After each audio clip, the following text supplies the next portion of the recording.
Welcome to Building Insight. I'm your host, Quentin Glenn, alongside Amy Moreko. Hello. Our guest today is Masaki Maeda with Choate Construction. How are you today, Masaki? Good. Thanks for having me. That's awesome.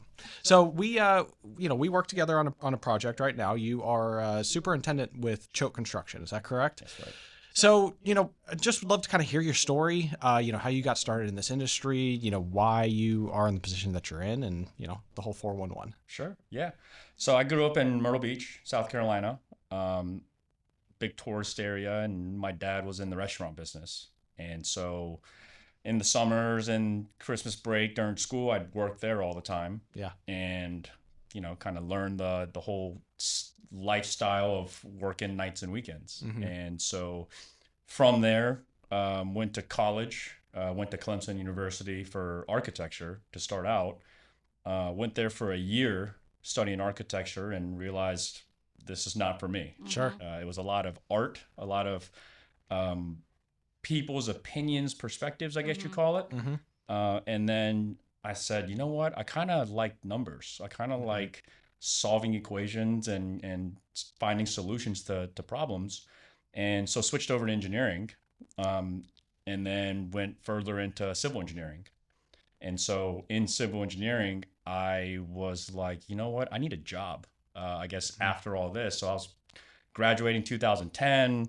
The whole downturn happened and was like, okay, I need a job. And funny enough, my dad said, hey, when you graduate, don't come to my house, find your own house. So I'm like, okay, so I need to do some internships. Right. Did some internships with a large civil company, started out with them and then liked it. And they did a rotation of in the field and project manager and estimating. So you get a little bit of everything. Yeah, kind of got the flavor of what it's like in construction and doing all the different types, and landed in the field and loved it ever since. So moved around a lot for civil. I mean, it's roads, bridges, power plants, stuff like that. Right. Lots of big work. And from there, just thought, I need to kind of stabilize myself somewhere. So I actually moved to Tampa, Florida. Beautiful weather, but hot, also hot and rains a lot. So worked there for a little bit and then actually ended up in Charlotte, closer to family once I had kids. That's awesome.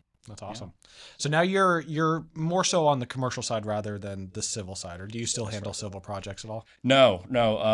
Choate's mostly based commercial. Yep. And commercials kind of keeps you grounded in one spot. So it's much nicer to be in commercial. Yeah. So, in your role as a superintendent, going back to kind of your internships, I guess, you did some estimating, you did some project management, you were out in the field. Being a superintendent, you obviously have to manage all of the trades. And I'm sure like that experience in your internships provided you a lot of insight into, juggling and managing the trades appropriately. Do you think that's fair to say? Yeah, absolutely. Yeah. So, kind of walk me through your day. Like, what do you do? How do you get the, different trades, on schedule, making sure they're doing the right thing? And, what does your day-to-day look like? So we're usually first one on site, last one on site. Open the gate, get everything going, open the doors. But we usually try to plan things out well in advance. So weeks, months in advance of notifying our subcontractors of, hey, this work's coming up. So what we do is, hey, in a month, I'm going to need you. Hey, in 2 weeks, I'm going to need you. And typically what we like to do is walk with them on the site and show them, hey, when this is finished, here's what it's going to look like. And so when it comes to the day-to-day, most of that's already been planned out. There are occasional issues that come up, that we got to resolve. But most of the time when they show up, they know what to do. Everything's already planned out. The material's there. So day to day, it's a little bit of issue solving, but also planning, for the future. Sure. About a month ahead. Yeah. Okay. So the primary focus of your job is, trying to identify any issues in real time that could mess up that schedule in the long run. That's right. Yeah. I guess just like in your experience, you've bounced around a lot. You've lived in a lot of different places. Do you have any like projects in particular that, I guess you hang your hat on, or some that were cooler than others, or maybe some horror stories, or anything like that? All of the above. Yeah. Yeah, absolutely. So the first real project that I did, we were doing a 10-mile project. It was 9 miles of road, 1 mile of bridge. And so other superintendents were handling the bridge, and me and another superintendent were doing the road, 9 miles of road. This is brand new construction. I didn't know anything in construction. Right out of doing internships, they placed me on this job. And so a lot of issues on that job, but eventually, because we were behind schedule, the time crunch and the budget and everything, the superintendent quit. Oh, no. And so Okay. I'm a, lowest totem pole field engineer in the field. And the project manager in the office said, "Hey, I need you to run this." And I looked at him like, I've never done this before, Right. okay, like, I guess I'll figure it out. And he said, "Look, if you got any problems, just give me a call. I'll come out and help you out." And so the following Monday, I held a meeting with the whole site and just said, "Hey guys, I need your help. Like inspectors, foremans, everyone, if there's an issue, let me know. Come up with proposed solutions. But, I'm here to help you guys. I'm not here to tell you what to do. So let's figure this out." And so after a couple months, this was 6, 7 days a week, 12, 13, 14 hours a day, called my dad one time and said, "Dad, this is crazy. Like, I didn't know this was what construction was all about. I'm thinking about quitting." And my dad, restaurant owner, just lots of hours in his world, said, "Whatever you do, don't quit." And I said, "But Dad," he goes, "whatever happens, don't quit." So push through it. In about a year and a half, pushed through that and finished out. And that was one of those, when you get to the end, it's just, man, I can't believe what we went through and got done.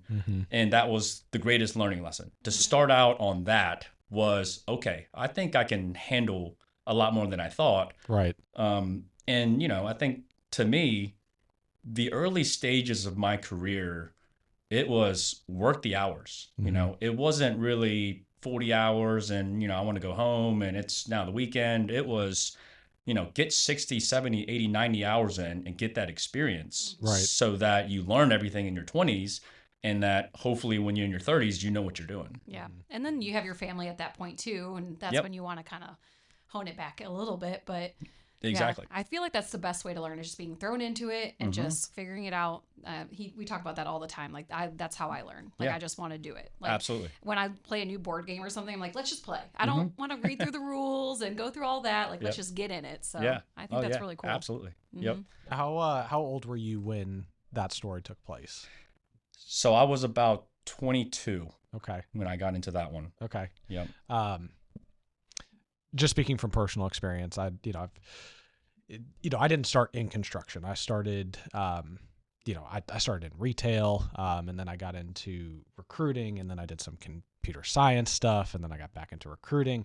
But when I was, about 22, 23, I got tasked to manage about 35 people, and like, I was just way over my skis. You know what I mean? Did you ever have that element, especially on that project, where you're like, I am not the right person for this? Yeah, definitely. Yeah. And I think that going through that and just being uncomfortable and knowing that people are counting on you for answers and know what to do in their world, right? They have their own world of, what do I do next? That is very uncomfortable. And I think, like we talked about, once you get thrown into that and you go, oh, okay, I figured that one out.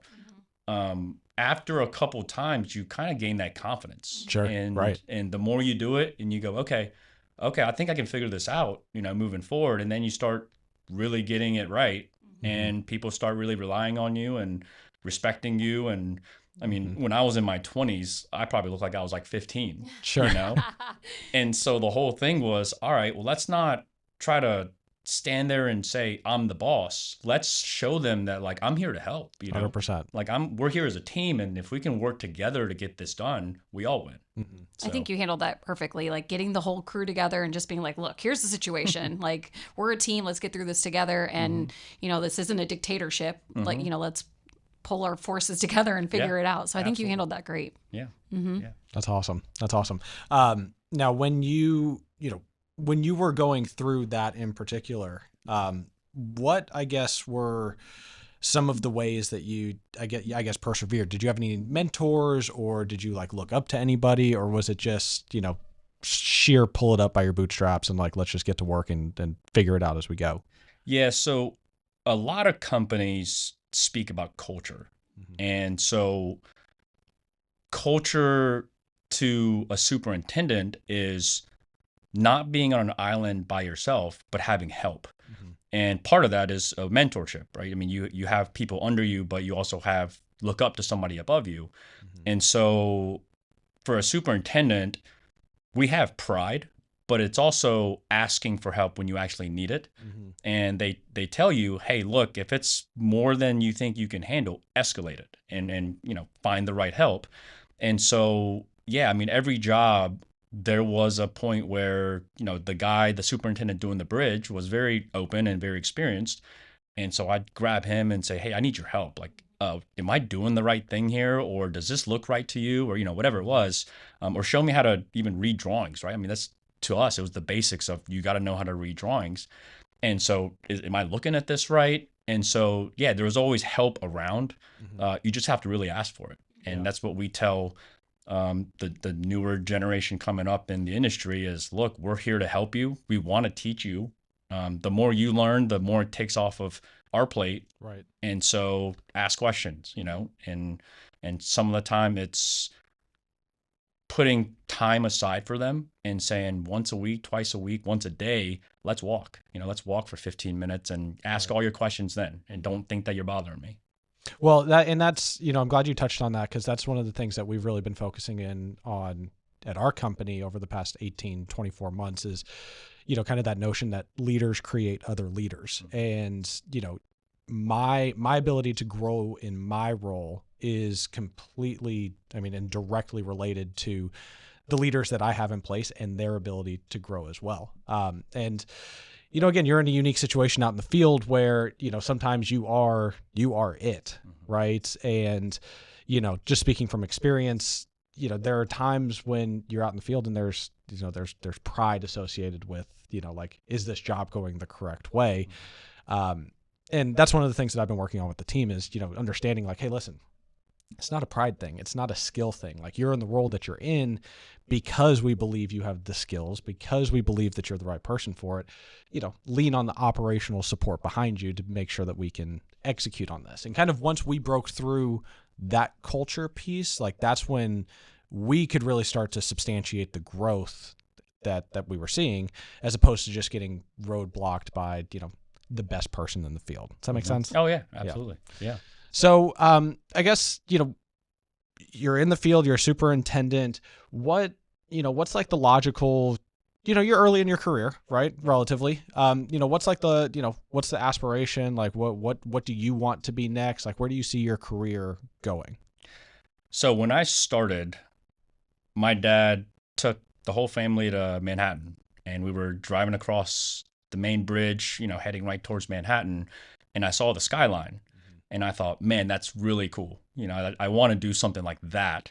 And that was the initial inspiration of getting into architecture when I first started out, and then ultimately getting into construction. But I think for now, I'm just to that hump where it's really fun to know mostly what you're doing, or at least be able to resolve any issues that come and escalate.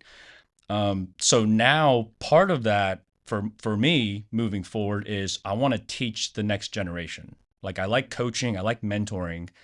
And for every time that I went through something and go, man, I wish a superintendent would have told me that, at that moment when we were going through it, like, hey, let me have the problem. Let me try to figure it out. But there were times where, he was too busy or things were just too hectic and I didn't have the opportunity. And so I would try to instill that into assistants or field engineers that come up now of, hey, even if you're not on my project, come over, like, come, let's take a walk and let me kind of give you some of the issues that we had on site. Or, hey, here's a math problem, right? Of this is a known grade we need to get to here. Like, how would you solve this? And they would kind of work out the math and try to figure it out. I had one assistant that would put together their own schedule without me looking at it. And so we said, let's see how this project goes. And it was a 3-month project. And so she did it on her own. And I said, look, I'm not even going to look at it, because I know that when you put together a schedule, you're kind of nervous to share it because you don't know if you know what you're doing, and you don't want to kind of have that someone looking to be like, oh, this isn't right, or why you put that there. So I said, do it on your own. If you want me to look at it, I will, or just follow it on your own and see where it goes. See where you were right, see where you were wrong. You'll learn from it. And I think she really did. Is she got to actually put her hands on something and do something, and own it. And I think that's probably the best way for them to learn. For sure. How'd she do? I think she did good. Yeah. There was a lot of stuff that I go, wow, it's good that you knew that. Right. And then moving, forward to the other job, it was like, good, like you learned from that one, and translated that well into the next assignment. So do you mentioned that, mentorship and, kind of bringing people up with you is a key for you going forward. Do you do any sort of like self-development, or like how do you personally focus on, making sure that you're getting better all of the time so that you can then translate that down to the younger generation? Yep. So I guess it starts with the basics, right? As a superintendent, we're not only managing the field, but we're also maintaining a schedule to know what's coming up. So other companies use different scheduling softwares. Choate uses Microsoft Project. And so refining those skills of, how can I put a schedule together for an owner? How can I put a schedule together for our team? And how can I put a schedule together for our subcontractors to be able to understand what we're actually trying to tell them? Sometimes when you put together a crazy schedule and they look and they just see all the bars and the colors and, the numbers, they're kind of like, all right, just tell me what I need to do. Right. Dumb it down. Yeah. And so that's part of it, right? Is how do I communicate well with people and tell them of our ultimate goal? And some of that is, don't put that crazy schedule on the piece of paper, like put on the wall, hey, we have to have this milestone done by this date. And they know what that means. They know everything that Right. comes to that. So a lot of communication of how to talk to different types of people and finding each person's motivation to really push them to do, ultimately what our goal is. And for them, I mean, some people are just trying to log 40 hours, Right, and some right. people are trying to learn, or, whatever it is. So learning people's motivation and really not still focus on the project, but like focus on the people as well. Right. Kind of that code switching piece. Like you're gonna talk to the owner of a project differently than you're gonna talk to, say, your internal team versus your subs, and like knowing when and how to pull those strings is crucial, is what you're saying. Yeah. Absolutely. So yeah, I mean, that was big in my previous career too. Like I owned a headhunting company, and obviously when I'm hiring for, let's say Choate, right? And I had some construction clients. When I'm talking to the hiring manager, I got to elicit something very specific from them so that I can go out into the field and then translate what they're saying on the back end of things to, what's important to the candidate. Right. And, I think that's a key in everybody's role, not just out in the field, not just in operations, but Amy does a lot of sales and in marketing. I mean, marketing is purely code switching, right? Like making sure that, hey, if I put this on, on this particular post, or, how do I find that right person to make sure that they come and buy from us, right? So, okay, so switching gears just a little bit with you, what are some of, I guess, the frustrations that come from being a superintendent? Like, obviously getting off schedule, or, trades not fulfilling on things, but like, as far as pain points go, like what are some of the things that you look to alleviate, on each job that you're on? So we always, like I said, try to plan way ahead, months in advance, weeks in advance, notifying subcontractors of, hey, this work's coming up. One of the biggest pain points is actually getting them to show up when they said they would. you know, and it's, hey, we talked about this for months and weeks and, you know, even the day of, and hey, where are your guys? And it's noon, and where are they? And they're like, oh yeah, we had a little whatever it is, right? Every excuse in the book. Everybody's car breakdown. That's right. That's right. Yeah, we all got flat I get tires. it. Yeah, right. And All 4 so of them. that's right. All 4 of them broke down. So yeah, people actually showing up and showing up to a commitment that they gave is definitely a pain point, or just not being prepared. You know, I mean, they show up to go do something, and their guys are like, "Hey, we're missing X, Y, and Z," and it's like, you got to plan for that. You know, like that's why we've been talking about this: is get your material here, get your guys here, plan everything out. So we try to get ahead of that, and that's why we walk with them ahead of time of the different areas and say, hey, on this wall that we're building, how does it look for you? Like, are you ready to put your material on it? And they say, well, that and that is going to be a problem, and we still got, let's say, a week to fix it, so that when they do show up, it's, hey, remember we talked about that, it's done, let's go. Right. And so a lot of the subcontractors, even, they want to get in, get out. They have other commitments that they need to get to. So if you have a clean area for them and everything that they've addressed is taken care of, they feel like, okay, I can get in, make money, get out, and it helps us out, right? They get in and out, and the schedule, we were still on schedule. Right. So. It's so funny, and Amy's heard me say this, and this conversation that Jason and I have all the time, but if you can show up on time and do the job that you were contracted to do for the price that you were contracted to do it, you're going to be better than 90% of the people out there, right? And, you know, it's obviously a lot, you know, there's a lot more to that on the sub side of things, right? Making sure that like our operations department is tight, making sure that our procurement process is tight, making sure that, you know, our scheduling process with our subcontractors is correct, right? But, you know, somebody's ability to do that, I mean, it just makes it a lot easier to leave somebody in your seat with a good taste in your mouth about a particular trade if they're able to do those things. You know what I mean? And then it just comes down to service at the end of the day, at least in our, you know, on our side of things. Yeah, and it's before, during, and after, right? Before, we have subcontractors that check in with us of, hey, just to let you know, we will be there Monday. When the guys show up, and, you know, sometimes whoever we're speaking with is not the people that are actually working in the field. They're superintendent, foreman, project manager. And so when the guys are working, are they there with them day one, helping them, telling them what we all discussed? And then as it's going in, we like to look at progress at the early stage to see, okay, we're doing this correctly.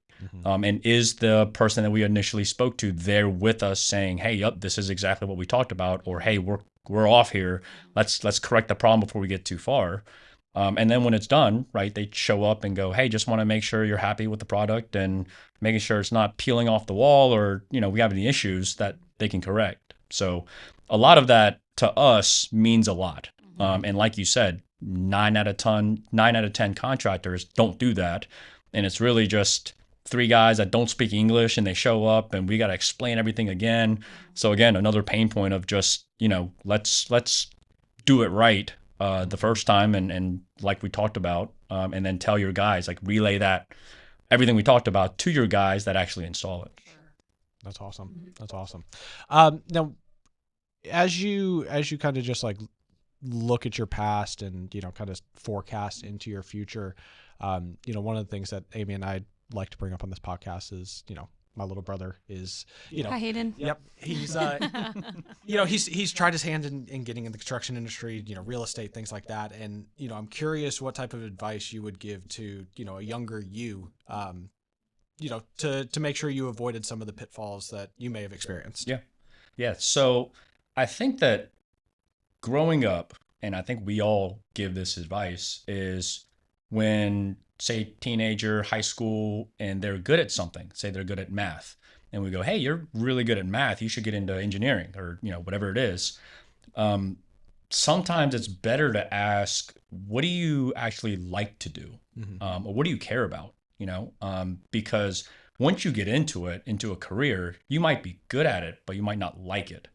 And so that kind of caring for something and having the heart to do something that you like comes with way more benefits than being good at it. I think putting the hours in and all that stuff, just because you're good at it, you're not going to put the hours in. But if you care about it and you have your motivations of why I want this to look the way it is or whatever it is, I think that would give people a lot more time to stay in the industry of whatever they choose rather than switching around to different things and trying to figure it out, of just what do you care about? Right. What do you want to do? I love that. No one said anything like that before. I love that. Yeah. And, it's, just to bring it back to me personally, my grandmother is an interior designer, and it's so crazy to see how much she loves what she does. It's just like integrated into her life. You know what I mean? And as cliche as it sounds, like she would be the first one to tell you that she doesn't work. She just gets paid to do what she loves. Right. And, for someone, again, in like your seat, if you hate putting on your boots in the morning, it's going to be really tough to make a career out of this. Right. So, now I guess the last question for you here. If you, if you were to, I guess put a different way, do you have like a project or, any one particular job that, you would say that you are, like a cool project or the one you're most proud of, or, I think John Jasek said something about the NASCAR studio, Hall of Fame, yeah, or something like that. Do you have anything like that? Or, again, do you kind of just, is it get in, get out, get on to the next one? Yeah, every job is unique. So everything has its own special, right, touch that you put on it, that you feel proud of. I've had one multifamily job that I did, hopefully never again, but one multifamily job that I did that was in Tampa, and it was each floor was its own condo, and so one owner per floor, and cool. Just super high-end finishes. And so we had to bring in material, tile, all different stuff from different countries. And this is right during the pandemic. And so it was almost impossible to get anything from out of the country. But that one was probably the most challenging to do.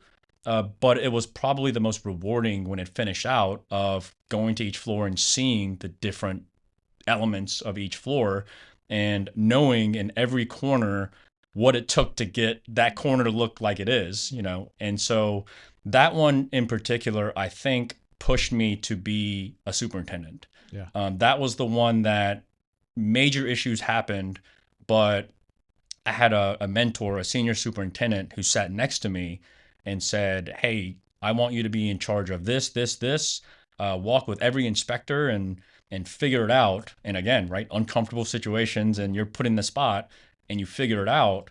And then once you put all those hours and all that effort in and you finish and you look at the building and you go, "Man, we did that.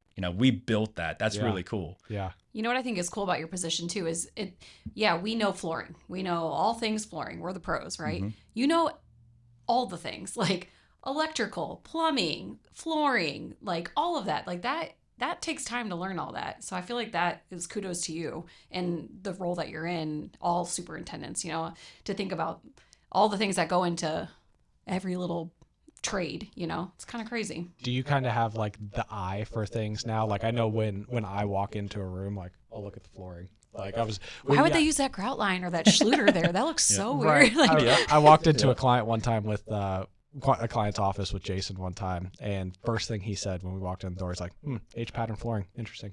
Like so. Oh yeah. But like, do you have like an eye for that now? Like, does that just kind of plague your life, or like, do you do a good job at like separating that stuff out? Yeah, I think with experience comes you're able to see the finished product better. Even when we're pouring concrete or erecting steel or putting a block, you kind of know what is this going to look like when it's done. So you're able to start from the very beginning of, hey, this is how it needs to look from this layer to the next layer to the next. And so, yeah, the finished product, absolutely, of, when all the finished trades come in and they start putting everything in, you're definitely looking for, hey, this is the finish, what the eye sees. But some of that comes with what's behind it. They go, we can't do this unless this looks like this. And so it starts from the very beginning with us of planning that of, hey, what is this concrete finish supposed to look like in order to put this type of tile on? You see in 3D. Absolutely. Yep. Yep. Absolutely. Yeah.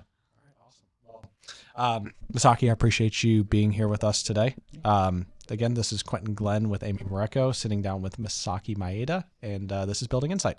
Appreciate you. Thank you. Thanks. All right, cool. That's a wrap.